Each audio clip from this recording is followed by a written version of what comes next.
Okay, this is the second part of a complete history, and I want to go over some of the stuff that I wanted to correct last time because I didn't have the resources. So some of the areas that weren't discovered in Egypt at or before 1732. So the Valley of Kings was already known, but there was a couple tombs that hadn't been discovered at the time, most notably being Tutankhamun. I think he's I think he's got to be a Middle or New Kingdom pharaoh, because I don't think the Valley of Kings has any of the old kingdoms. Could be wrong. Might have to correct myself again on the correction. So, Abydos. Now, Abydos was actually known, but there was still, just like the Valley of Kings, there was still a couple tombs that were not known. But Abydos is like supposedly way older than the Valley of Kings, and it's like some of the structures actually predate the Old Kingdom of Egypt. And actually, this is interesting too, is that the Sphinx and the pyramids of Giza were known since antiquity, but their deeper exploration and understanding were significantly advanced. And when? I don't know, this is ChatGPT, so they don't give me really good answers sometimes, but the Rosetta Stone actually was not known until 1799 by French, I think, explorers, and they had like discovered it in like a wall or something when they were at like some sort of temple, and I guess it had like conveniently ancient Greek, Egyptian, and some other language that I guess was like the same thing, so it could translate word for word. I don't know how that's possible, but so I also mentioned that England was what I wasn't really too sure on what areas they were in control of, but I mean, for the most part, there was like obviously the 13 colonies, in America, and then they have like a couple, I guess, territories at that point as well. I mean, obviously India, we know, and like there's a couple places maybe in Gibraltar that they've had for a while, and places in Africa, but it's nothing like the United States, where it's just like a big, large territory that is known to the whole world. I mean, Australia as well, and that's also what I wanted to mention as well, is this book didn't mention Australia, which is really weird.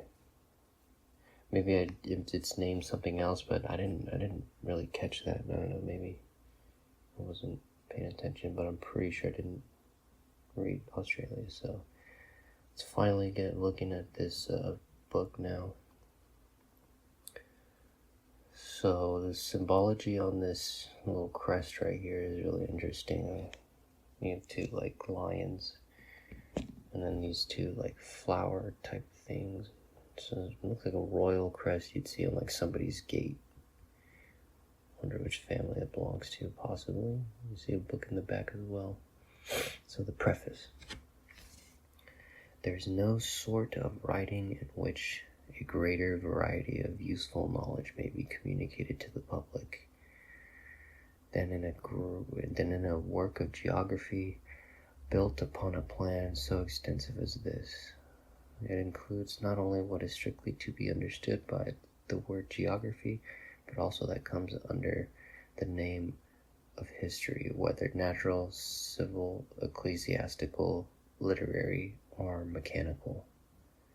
Nor it is content with merely relating things as they appear, but learns from the philosopher to reason on their latent principles. It enters likewise on the province of the moralist and divine, by inquiring freely concerning the virtues and vices, and pronouncing sentence on the peculiar customs, ceremonies, and superstitious observances of the people under consideration. You gotta be really careful, because, you can run into things like cultural infringement. There's a couple of ideas that I have that would be considered cultural infringement, but I mean, honestly, if you really think about it, it kind of makes sense, but I'm not going to go into too much detail about that. It presents also the most infallible system of politics that can possibly be drawn up, founded on the experience of all ages and all nations, for as much as the same causes seldom fail of producing the same effects in the body politic as well as in the natural body.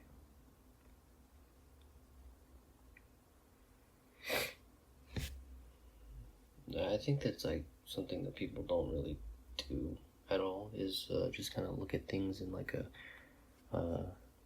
all nations and all ages kind of perspective, where it's like you're looking at things at a global level and not really just like at a maybe national or family level, just looking at this in it's like a human experience, and you're part of this grand scheme, which is really, sometimes it's a little bit overwhelming to think about that, but I guess that's just how it goes. Excuse me. These advantages and many others that might be enumerated being duly considered, we shall have no occasion to say anything more in behalf of the present performance than that we have endeavored to make it answer as near as possible to what we have promised in the title. It must not be pretended, indeed, that we have not done this equally in all parts, that being a point of perfection to which the most curious inquirer could never yet attain, and a work of such extent and variety as a universal history of the world. But if we have been copious where we could, and very exact where we could not be copious, if we have said nothing but upon good grounds, nor omitted anything material that was well attested, what can there be wanting to make this, in general, the most useful volume of the kind that is now extant? As for the people to whom it may be thus useful, what man or woman is there that converses ever so little in the polite world, who has not often occasion be set right in some of the particulars here related?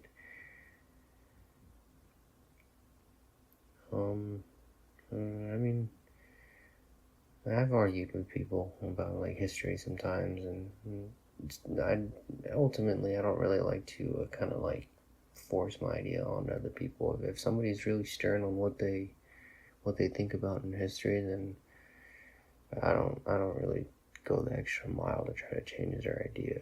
If they're not listening to me and not really considering the whole perspective on it, then they're not just being inductive. They're just kind of like going off what's the Google entry.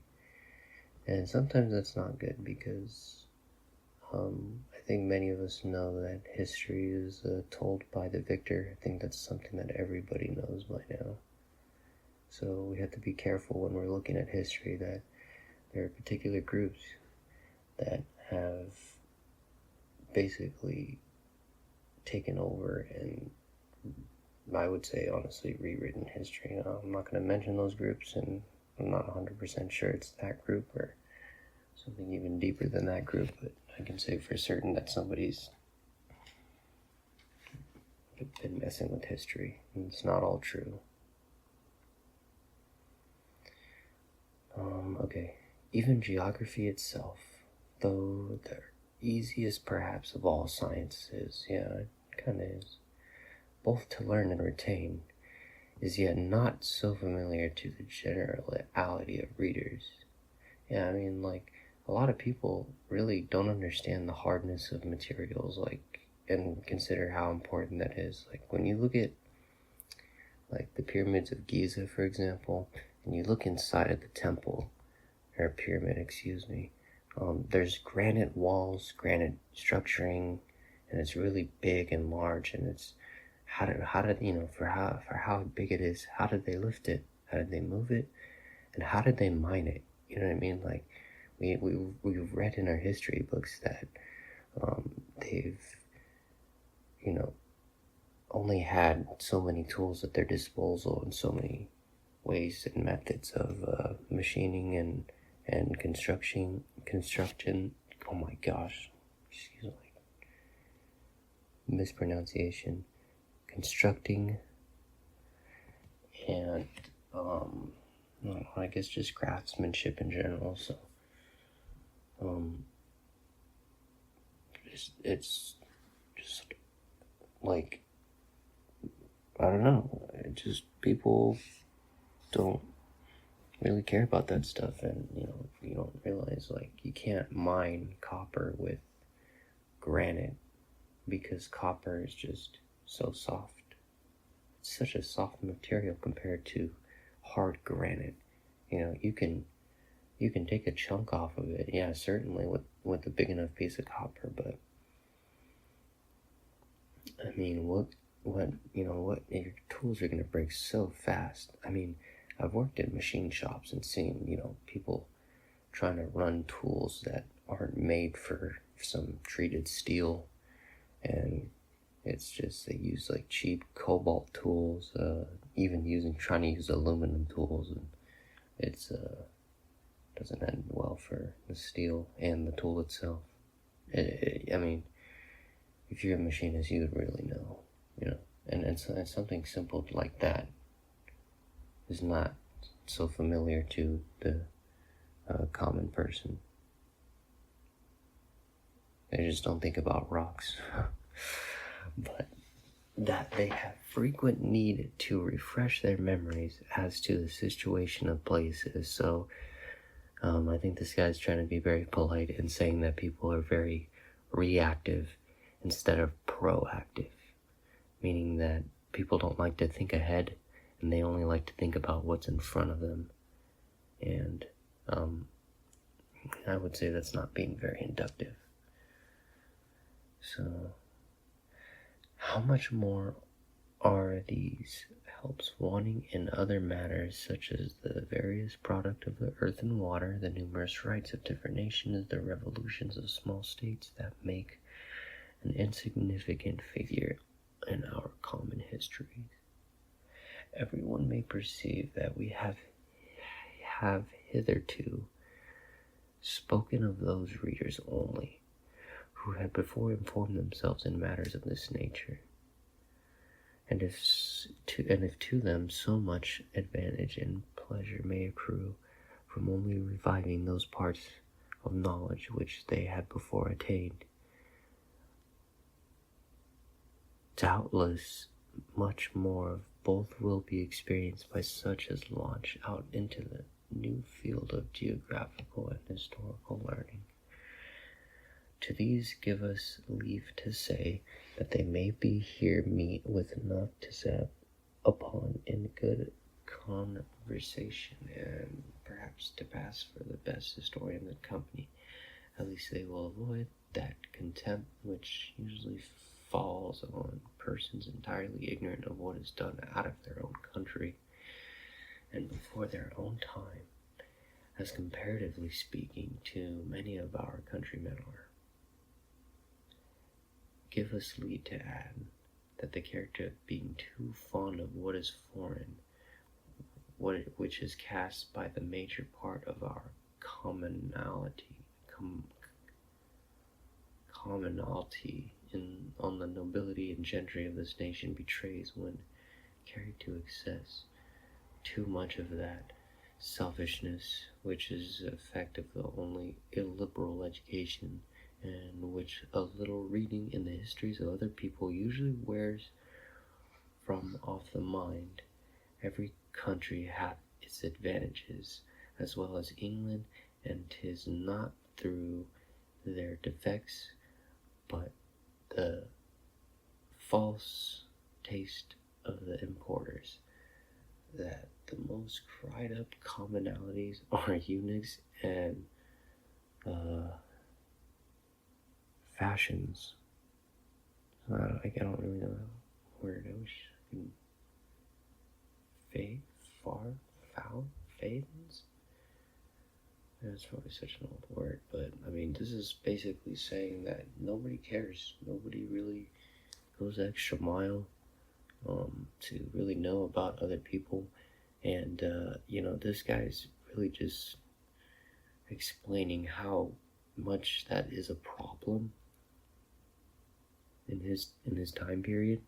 I can only imagine. I mean, these guys didn't have the internet like we do. They barely had newspapers, and the newspapers were much more censored and tailored towards, one's country itself. There's just no way you can get around that and escape that, and it'd be kind of dangerous to look outside of that sometimes, especially in very strict countries. I'll check that out. I don't even know how I did that with the mouse. Okay, so we got a map, so I'm going to zoom out a little bit. And then zoom back in a couple spots. So, there's a lot of words on the map that we don't use anymore to name areas. Like all of this area, like this is all just called Turkey now. And this is Galatia. Ionia's over here, Lycia, this is Macedon's over here, Athens and all that. You have, what is that, Crete, Cyprus, and then Tyre, Sidon, Damascus, and so some of these names, see, this is where I wanted to look at. So you're not going to see a lot of words we use now, like Sumeria. I don't think we will even see Akkadian. Possible. Actually, yeah, I think we will actually, because of Sargon. I don't know what's translated and what's not, so I guess we'll have to see what's in this book necessarily. I could look it up. I have the resources now at my disposal, but I want to go through the book more so and kind of do some of the corrections or maybe details off camera. I think that would be a little bit more effective with my screen time. Okay, so this is Tartary, and what is just nobody knows about these far eastern areas, but I think there's another map possibly. I guess not. This is the only map for some reason. Does this page follow through the next page? I mean, this looks like this page has been, oriented already. Because there's no way this book could have been printed sideways, like the page is printed sideways.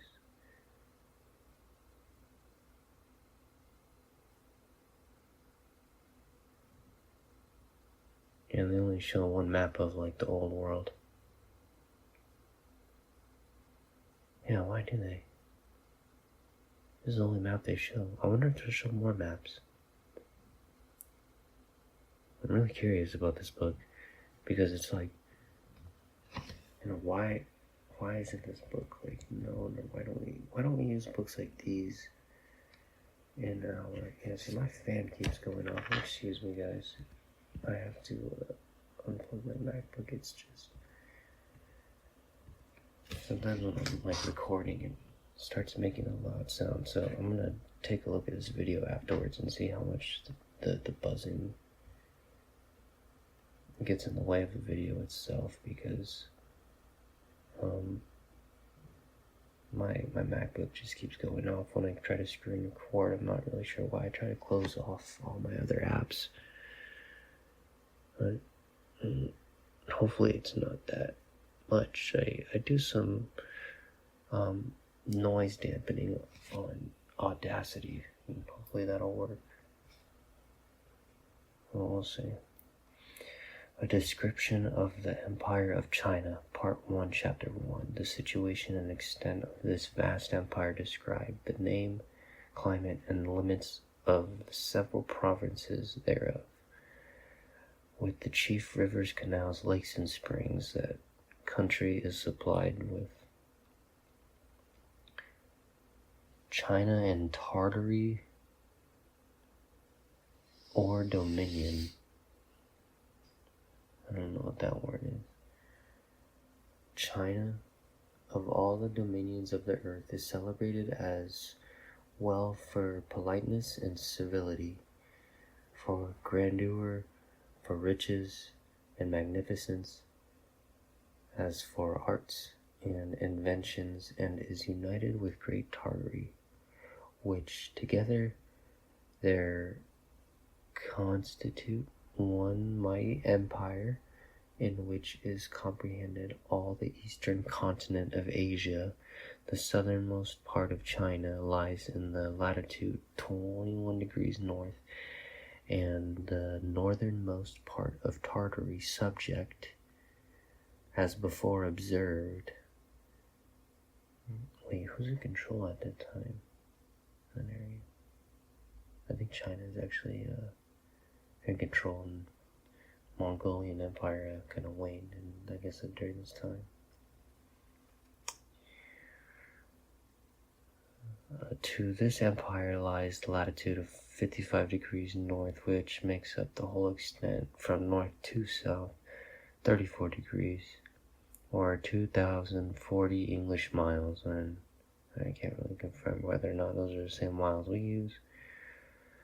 But if we extend it, as some authors have done, to the latitude of 60 degrees north, and in the island of Hainan in the south, I'm assuming it's somewhere over by like Myanmar, like very southernmost island, or Vietnam, which is 18 degrees north, and this will make 8 degrees more, or oh wait, well, Hainan would have been 18 degrees north, and this will make 8 degrees more. Where's the island? I don't know where that island is. I thought it was like somewhere in South Asia, but if this is saying it's 18 degrees north, I guess it's over by Siberia? I have no idea. Or 480 miles, which is added to the former estimation of 2,040 miles, makes 2,520. The breadth from east to west is judged to be above 1,000 miles in most parts, and therefore the circumference must be 7,000 miles and upward. Now, why doesn't he use longitude? And I had heard something that longitude wasn't used until much later, but this guy, I don't know. Oh, there it is. Yeah, longitude. Okay, I don't know why he didn't use longitude here. He scared me for a second. The boundary between China and Muscovy, which is, I think, somewhere in Manchuria, or at least that's what I know it to be called. The river Yamur, which lies 55 degrees north latitude. Let's take a look at the map real quick and see what they're talking about. Because I really don't know my latitudes, I'll be honest with you. I'm not a sailor of any sort, and I'm not really too familiar with cartography. So it shows us some increments on the side of the picture. So we have 30, 40, I'm assuming that's 50, so they were saying Hamain or something like that. It was like all the way like 55 degrees, so it's gotta be up there. Wait, I can't even see on the map probably, because it's probably all the way over there. Forgot they didn't give us a map of China. That's great.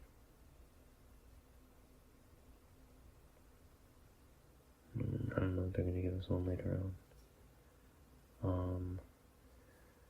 So we're right here. The River Yanmer, which lies 55 degrees north latitude, was till lately the boundary of this empire towards Muscovy. But upon a treaty of peace between the Tsar of Muscovy and the Emperor of China, the Tsar agreed to demolish his forts upon that river and yielded up the right of pearl fishing in it and sable hunting in the country adjacent to China. And let me change this back. Change this back to 35. There you go. In the country adjacent to China, which perhaps may have occasioned some geographers to extend the Chinese dominions further north, but as we hear of any towns or people beyond the river Yamur, worth mentioning that river may properly be reckoned the northern boundary. Well, I think today somewhere it lies between. I think China has control of Manchuria at the moment, and then like from Manchuria it's like North Korea, and then Russia, and I think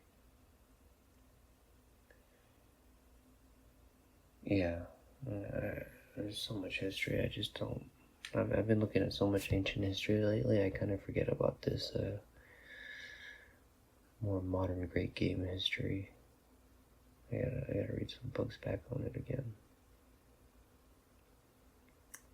Okay, where were we? Sable hunting in the country adjacent to China, which perhaps may have been occasioned from geographers to extend the Chinese dominions further north, but as we don't hear any towns or people beyond the river Yamur, it's worth mentioning that river may probably be reckoned the northern boundary. Yeah, okay, so read all that. At the aforementioned treaty, it was also agreed that the river Argun should be the boundary of the Chinese towards the west, and that the town Argun, which is in the latitude of 52, so this is farly up north, and the longitude of 125 east. So I don't really know where the 0 point is east. From London. Okay, so that's pretty far. I'm assuming. Should be the utmost limits of the Tsar's dominions on that side. China, or Sina, according to some writers, derives its name from Sin, or I think probably Qin, one of their emperors. Others say it is called Tom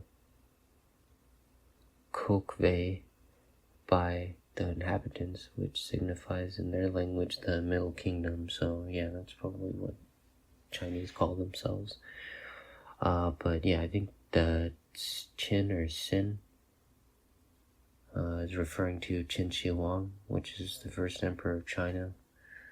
I think he was like a Western Chinese person, gathered an empire during the Warring States period, and they took down pretty much everybody and established a kingdom, I think, in I don't know, I forget where, Beijing, maybe? Probably not, probably like,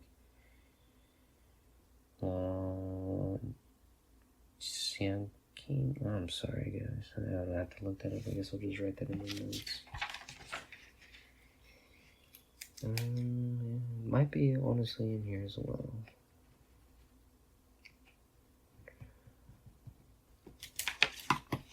Fancying themselves seated in the center of the world, and though the people of India as well as the Europeans continue to call it China, it is to be observed that every new family on their mounting the throne give their own name to the empire, and by that name it is always called by their subjects.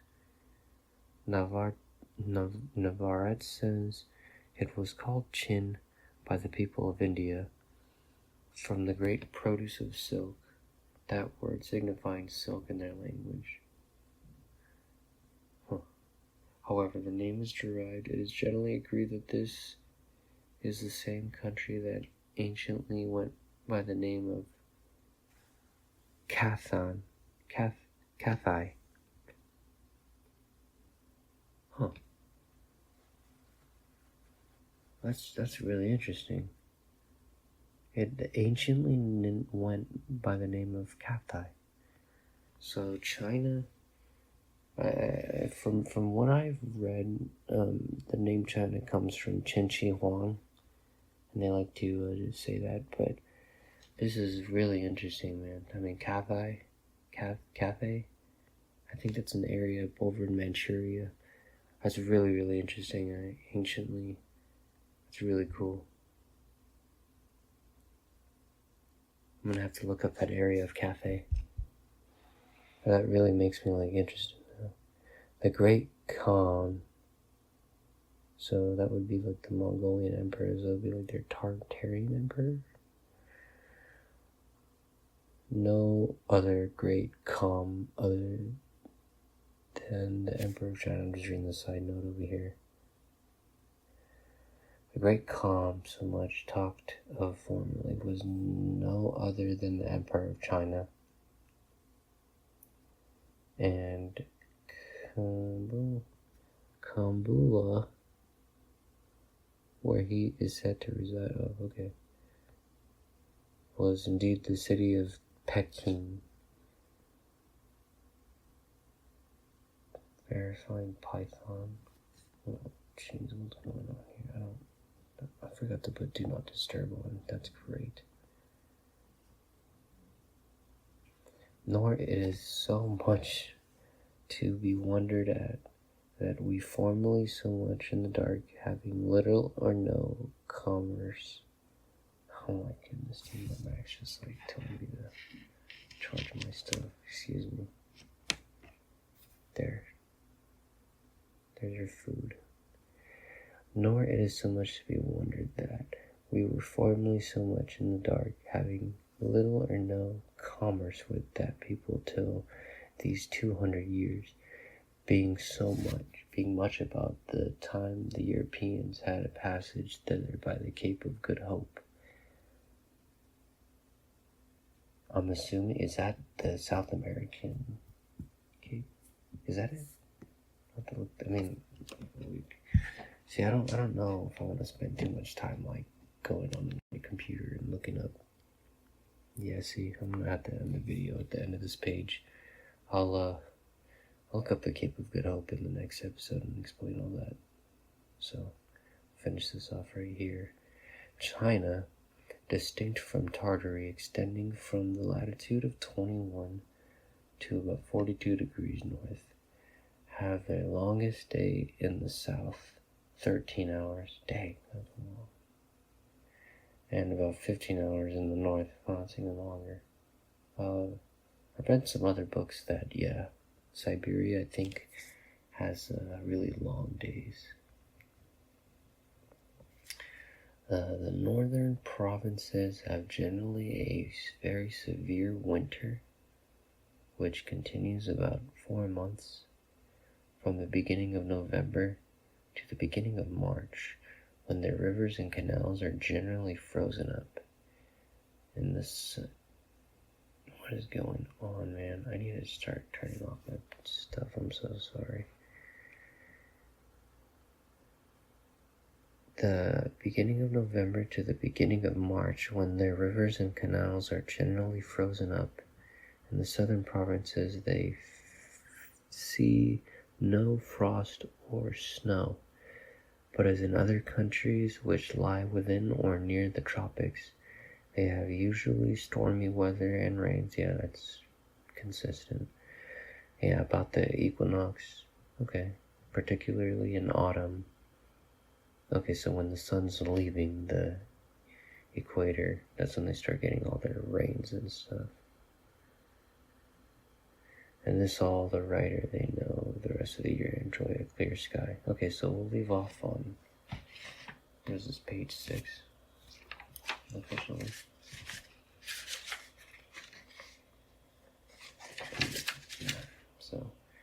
I'll have to end it here and put my phone on, or put my MacBook on Do Not Disturb.